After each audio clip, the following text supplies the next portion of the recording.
There is a statistic almost no one talks about. Of the estimated thousands of individuals who have reported contact with grey extraterrestrials, a small but consistent percentage never reported anything again. Not because they stopped believing, not because they recanted, because they were never seen again. Missing persons cases with no leads, no bodies, no explanations, filed away and forgotten. The families left behind described the same sequence of events, the same lights, the same nights, the same silence afterward. Who are the ones who didn't come back? I want to start with a number, not a dramatic number, a quiet one. In 1992, the Roper Organization, commissioned by researchers Bud Hopkins, David Jacobs and Ron Westrom, conducted a survey of nearly 6,000 Americans to establish the demographic footprint of abduction experiences. Their findings were published in a report titled Unusual Personal Experiences, and the conclusion sent a ripple through the research community that has never fully settled. The survey suggested that somewhere between 1 and 4% of the American adult population had experienced a cluster of phenomena consistent with abduction. That's millions of people. Millions. But here is the part that gets quietly set aside. The survey could only measure the living. The survey could only reach those who came back, who remembered, who were willing to speak. It had no mechanism, none for accounting for those who left and did not return. Those individuals simply don't appear in the data. They are statistical ghosts. And the deeper I went into the existing literature, the more I noticed that almost no serious researcher had tried to build a framework for that absence. Why not? Is it because the numbers are too small to matter? Or is it because the numbers, if examined carefully, suggest something much larger than anyone in the field is prepared to address publicly? I began making calls, reaching into files, pulling thread after thread. What I found was not a conspiracy. It was something quieter and in some ways more disturbing. It was a pattern of omission, of cases opened and quietly closed, of families told one thing by local authorities and something entirely different, or nothing at all, by federal agencies, of reports that existed in one database and not in another, of names that appeared in abduction research circles and then simply stopped appearing, not transferred, not disproven, not resolved, gone. Let me give you a specific case to anchor this. In the spring of 1978, a 31-year-old forestry worker named Frank Fontaine disappeared from the town of Cergy-Pontoise, just northwest of Paris. His disappearance was witnessed by two friends, Salomon Nidier and Jean-Pierre Prévost, who reported watching a beam of intense white light descend and, in their account, draw Fontaine upward into what they described as a luminous structured craft. They called the police immediately. Fontaine was missing for 7 days. He came back. That's the famous part. That's the case that made international headlines, that was investigated by French authorities.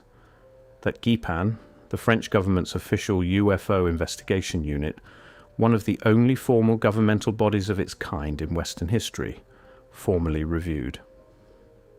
Fontaine returned confused, with gaps in his memory, claiming only fragmented recollections of grey figures and clinical environments. But here is what I couldn't stop thinking about. What if he hadn't come back? The official infrastructure, GEPAN, local gendarmerie, the witnesses, the documented timeline, all of that existed because Fontaine returned to walk through it.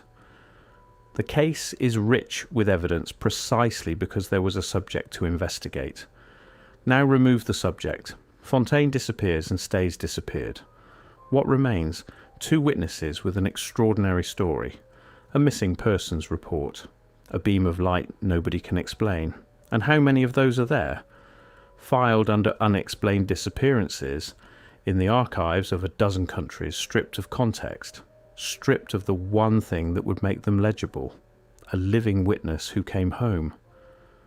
The silence around this question was, frankly, deafening. I contacted 3 separate researchers who specialize in European abduction cases. 2 declined to comment. The third, a retired academic in Leyen who asked not to be named, told me simply, "There are cases in my files that I have never published. Cases where the person did not return, cases where the pattern is unmistakable but there is no body, no resolution, no way to proceed without a witness. They sit in drawers. They sit in drawers." There is a hypothesis in abduction research that rarely gets the attention it deserves outside of specialist circles. It is not the hybrid program. It is not the Labour theory. It is older than both and, in some ways, more uncomfortable. It is the idea that some humans are taken not for genetic material, not for work, but for study. Permanent study. That a small number of individuals represent to the beings conducting these programs something analogous to what a tagged and kept specimen represents in a research laboratory. Not a resource, a subject. The researcher, Dr. David Jacobs, a historian at Temple University, who spent decades conducting hypnotic regression sessions with abductees, described in his 2015 book Walking Among Us a pattern that troubled him deeply. Certain subjects described not a single abduction experience, but a continuous lifelong series of contacts that escalated in intimacy and in apparent purpose over time. They described being shown hybrid children, being asked to interact with them, being taught, in some cases, specific behaviours or social patterns that seemed designed to benefit beings other than themselves. Jacobs, to his credit, was alarmed, not intrigued, alarmed. He wrote of one subject, referred to pseudonymously as Alison, who described a late-stage encounter in which she was told, in language she struggled to articulate, that her usefulness in her current form was approaching an endpoint. She did not know what that meant. Jacobs, in his notes, admitted he did not know what it meant either. Alison continued to report experiences for another 2 years, and then she stopped responding to correspondence. Jacobs noted this in a brief, almost throwaway passage. He did not investigate further. I want to sit with that for a moment. A woman describes being told her usefulness in her current form was approaching an endpoint, and then she disappears from the research record. Does that mean something? Does it mean nothing? I am not making a claim. I am asking a question. But the question once asked is very hard to put back down. This raises a simple but critical point about the specimen theory. If the beings conducting abductions operate on timelines and with purposes that are not oriented around human comfort or human survival, then the question of what happens to a specimen when the study concludes is not an abstract ethical question. It is a practical one. What do researchers do with subjects at the end of a study? That depends entirely on what kind of researchers they are and what kind of study is being conducted. We don't know what kind of study this is. The hybrid program theory is, by now, the most publicly recognized framework for understanding what the Greys may want from humans. It has been described in detail by Bud Hopkins, by David Jacobs, by John Mack, and by hundreds of abductees across multiple continents. The core claim is consistent across accounts that have no obvious connection to each other. Beings are using human genetic material, ova, sperm, possibly something more subtle than either our kind, to produce a hybrid species. A blending, a bridge between two biologies. What the mainstream coverage of this theory consistently elides is the question of attrition. Breeding programs, whether in nature, in agriculture, or in any documented framework, do not treat all contributors as equal. Some specimens are used once, some are used repeatedly. Some, depending on what the program is optimizing for, are used more intensively than others. And some, in any program operating at sufficient scale over sufficient time, are consumed by the process. I spoke with a woman I'll call Patricia, not her real name, who contacted me through a network of abductee support groups in the American Southwest. Patricia described 40 years of intermittent contact, beginning when she was 7 years old in rural New Mexico in 1969. Her experiences followed the recognizable pattern: paralysis, bright light, examination, the presence of small grey-skinned figures with disproportionately large heads and eyes that she described as like holes, not like looking at something, like looking into something. But Patricia also described something less commonly documented. She described meeting, during 2 separate experiences, individuals she did not recognize, other humans she believed, who appeared to be in states of profound passivity. Not sedated, she said. Something more fundamental than sedation. She described them as people who had been turned down, like a dial. She asked one of them, a middle-aged man she guessed to be in his 50s, if he was all right. He looked at me, she told me, and I could tell he understood the question, but answering it didn't seem to be something he did anymore. I asked Patricia if she had any sense of whether these individuals were there voluntarily. She laughed. Not with humour. Voluntary, she repeated. That's such a human word. What she described next is something I have since found echoed, with variations, with different details, but with the same core texture, in at least 11 other accounts from separate sources across 3 countries. The individuals she encountered appeared to be in a state of permanent residency aboard whatever craft or facility she was experiencing. They were not waiting to go home. They were not confused about where they were. They had, it seemed, stopped expecting anything different. Once you hear a description like that, you start looking for it everywhere. And then you start finding it, and once you find it, you cannot unfind it. There is a third hypothesis that receives even less mainstream attention than the specimen theory, and that exists primarily in the accounts of abductees who have described experiences of a distinctly functional nature. Not examination, not genetic procedure. Work. The labour theory, articulated most clearly in the underexplored research of researcher Carla Turner, who died of a rapid-onset cancer in 1996 at the age of 48, just 5 years after publishing her findings, proposes that some humans may be retained not for biological material, but for operational utility, for what they can do rather than what they contain. Turner's work is rarely cited in polite research circles. She was, by her own account, an abductee herself. She was also a rigorous documenter, and the cases she assembled in her 3 books, Into the Fringe, Taken, A Masquerade of Angels, contain a level of procedural detail that is difficult to dismiss as confabulation. Her subjects described beings who communicated in terms of tasks, of assignments, of individuals being shown operations and then, in Turner's chilling phrase, assigned to them. She wrote of a subject she called Amy, who described being shown what appeared to be a vast, dark interior space, not a craft, but something larger, something architectural, in which humans moved with apparent purpose alongside non-human figures. They were not prisoners, Amy reported. They were not in distress. They were, in her words, working. On what? Amy could not say with certainty. Something involving structures, something involving materials she had no name for.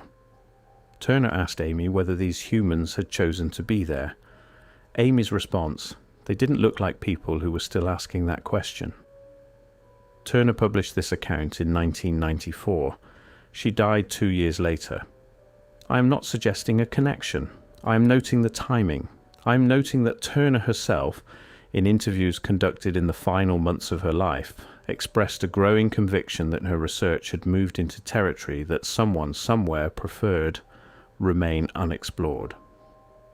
The deeper I go, she said in a 1995 interview with researcher Eve Lorgan, the more I find that the questions I'm asking are ones that produce very specific responses, not from the beings, from the humans around me. She did not elaborate. She did not have time to. If permanent abductions occur, if some humans are taken and not returned, what would that look like from the outside? It would look like missing persons cases. That's the first and most obvious answer.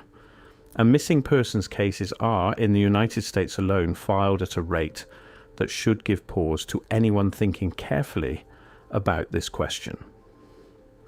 The FBI's National Crime Information Center reported that in recent decades, over 600,000 missing persons reports are filed annually. The vast majority are resolved. A significant number, tens of thousands each year, are not.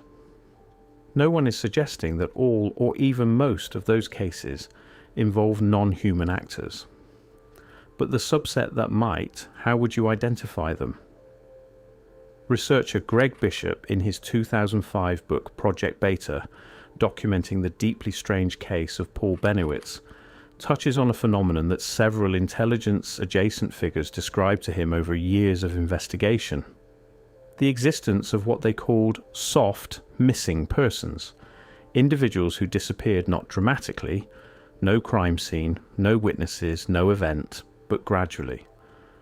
Individuals whose social presence simply attenuated over time until one day they were simply no longer there, whose landlords couldn't quite remember when they stopped seeing them, whose employers filed paperwork without quite being sure when the last day actually was. Soft missing. The phrase stuck with me because that is precisely the pattern that emerges when you cross-reference abductee case files with missing persons databases, not always, not consistently enough to constitute proof of anything, but often enough to notice. A subject reports escalating contact. The contact becomes more frequent. The subject becomes, in the language of support networks, deep in it, increasingly absorbed in the experience, increasingly disconnected from ordinary social functioning. And then the reports stop, and then sometimes the person stops. Was it mental illness? A change of address and a decision to start over somewhere quiet? Maybe. In individual cases, certainly, maybe. But the pattern? The pattern repeats with a precision that is difficult to attribute entirely to coincidence. Let me give you several cases in rapid succession, not to overwhelm, but to demonstrate accumulation. Frederick Valentish, Australia, October 1978. A 20-year-old pilot flying a Cessna 182 over Bass Strait reported to air traffic control that a large metallic craft was orbiting his aircraft. He described it in detail: 4 lights, metallic exterior, moving at speeds inconsistent with any known aircraft of the period. His final transmission included the observation that the craft was not an aircraft, then static. Valentish and his plane were never found. The Australian Department of Transport investigation was formally inconclusive. No wreckage, no body, no explanation. Jose Antonio da Silva, Brazil, May 1969. A soldier fishing near Bebeduro reported being captured by small beings in suits, transported to an underground facility, held for 4 days, shown other humans in captivity, his words, men and women who seemed lost, who did not speak to me, and then returned. Da Silva came back physically altered, hair grown as if weeks had passed, disoriented, with injuries consistent with prolonged restraint. He described the humans he saw as appearing not to recognize him as a fellow captive, appearing, in fact, not to recognize much at all. The humans he saw, the ones who did not speak to him, the ones who seemed lost, who were they? Da Silva could not say. He did not recognize them, they did not respond to him, and no subsequent investigation ever attempted to identify them, because how do you investigate people whose names you don't know and whose presence was witnessed only by a traumatized Brazilian soldier in a place no one can locate? You don't. You file the report and move on. Zygmunt Adamski, England, June 1980. A 56-year-old Polish-born miner from Tingley, West Yorkshire, walked to a local store and was never seen alive again.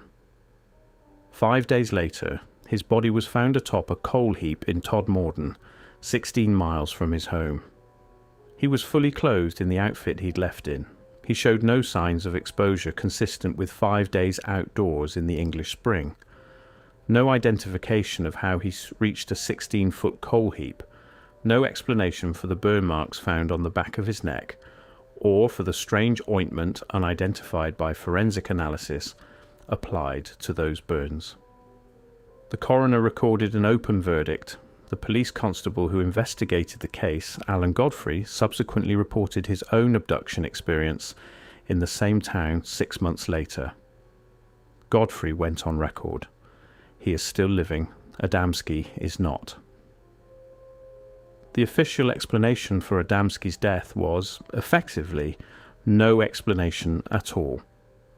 A man walked to a shop, vanished for 5 days, turned up dead on a coal heap with unidentified burns and an unknown substance on his skin, and the formal verdict was, we don't know. There was no foul play found. There were no leads. There was no follow-up in any database I could locate, and that, right there, is where the standard framework breaks down entirely. I have spent considerable time with abductee testimony. Not the famous cases, or not only those, but the mid-tier accounts, the ones that exist in the files of MUFON regional investigators, in the archives of the Journal of Abduction Encounter Research, in the unpublished notes of deceased researchers passed to me by colleagues and surviving family members. The ordinary strangeness, not the headline cases. And across this material, a cluster of themes emerges around the question of what abductees are told, or shown, or in some cases, simply understand without being explicitly told about those who do not return. The first theme is purpose completion. Multiple subjects across unconnected accounts describe a sense, conveyed through what they variably describe as telepathy, direct communication, or simple inexplicable knowing, that some individuals are taken because they fulfill a specific function that requires their continued presence. Not their continued presence in human life, their continued presence with the beings conducting the program. A man I'll call Robert, a 63-year-old retired engineer from outside Tucson, who contacted me after reading an article I published in a small research journal in 2021. Described an experience in 1987 in which he was, in his account, explicitly shown another human being.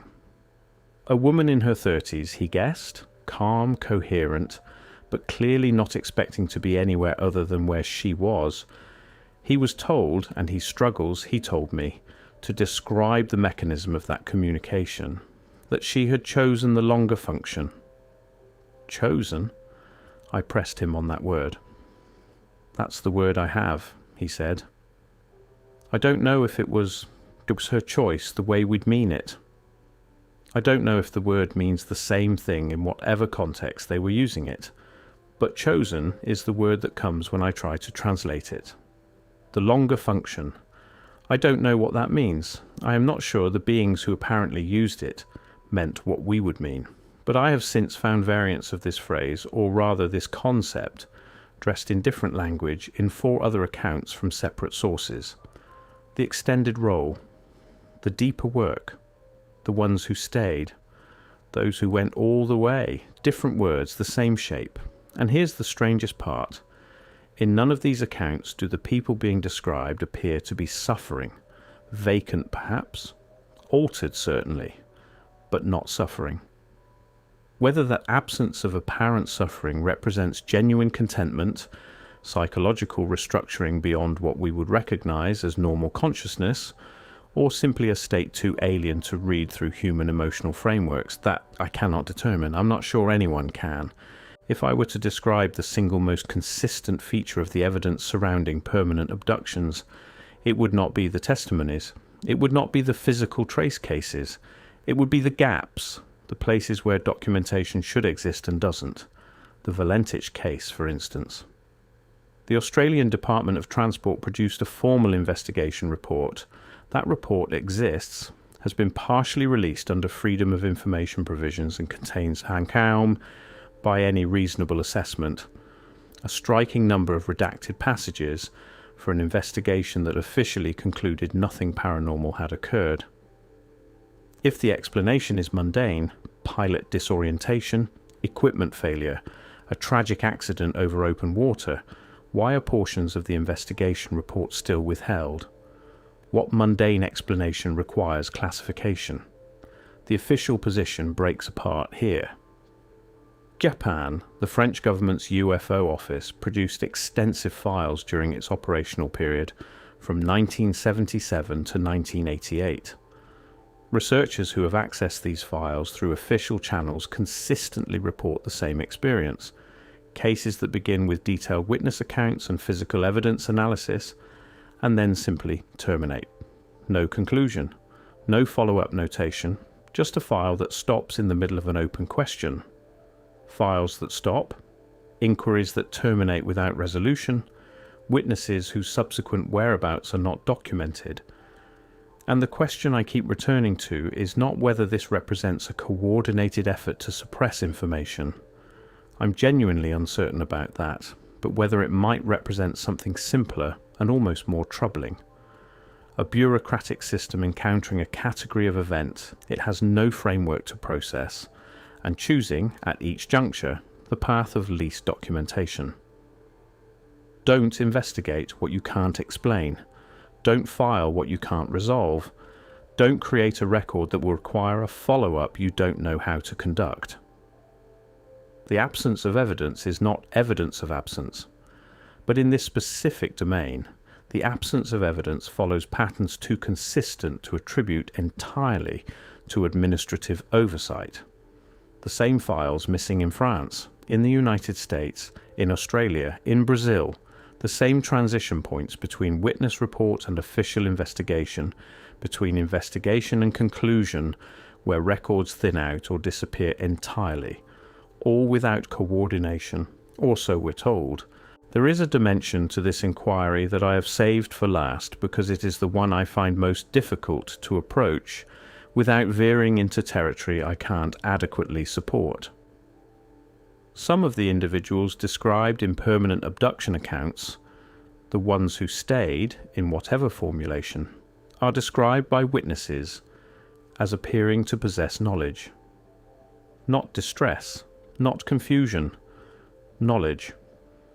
A settled quality, as though a particular question has been answered for them, in a way it has not been answered for those around them. Patricia, whom I mentioned earlier, described the man she encountered as having the face of someone who had stopped wondering.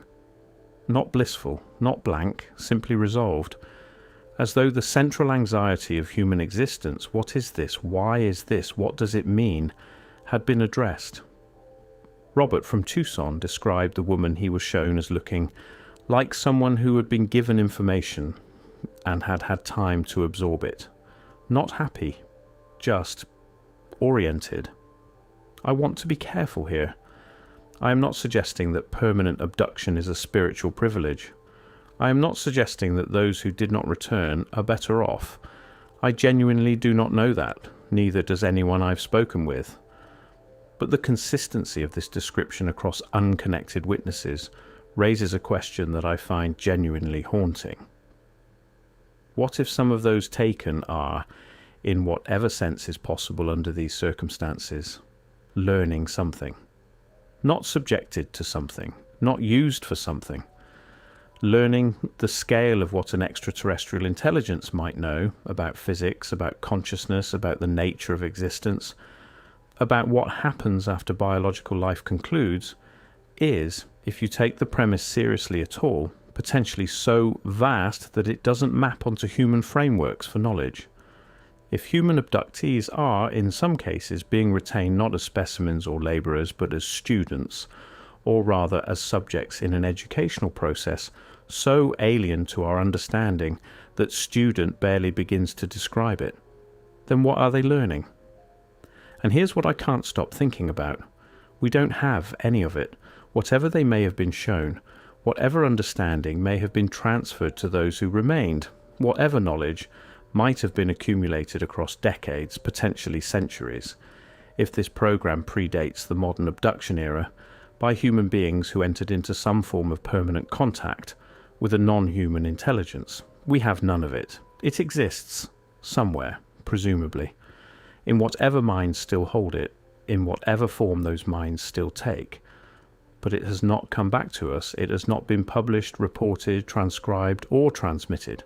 The accumulated understanding, if it exists, if this reading of the evidence has any validity, is locked away in people we cannot reach, in a place we cannot go, in a form we would not necessarily recognize. The deeper this investigation went, the more that absence felt like the most significant absence of all. Not the missing persons, not the redacted files, not the gaps in the official records, the missing knowledge. I began this investigation with a statistic that the surveys we use to measure the scope of abduction phenomena can only count those who came back. I want to end there too, because when I try to assess what this investigation has actually established, I find myself returning to that methodological gap, to the fact that our entire framework for understanding what the Greys want, what they do, what the program is, the entire architecture of abduction research, from the Roper survey forward, is built on testimony from survivors, from returners, from people who, for whatever reason, were brought back. We have built our understanding of the program entirely from the experiences of those who were not apparently needed permanently. Which raises a question that I cannot answer. What do the ones who stayed know that we don't? What were they selected for? What did they offer or possess or become that the returners did not? What is the criterion, if there is one, for being kept rather than released? Is it a quality of mind, a biological characteristic, a function they can serve, a question they asked at the right moment in the right way? Is it something they chose in whatever attenuated sense that word applies?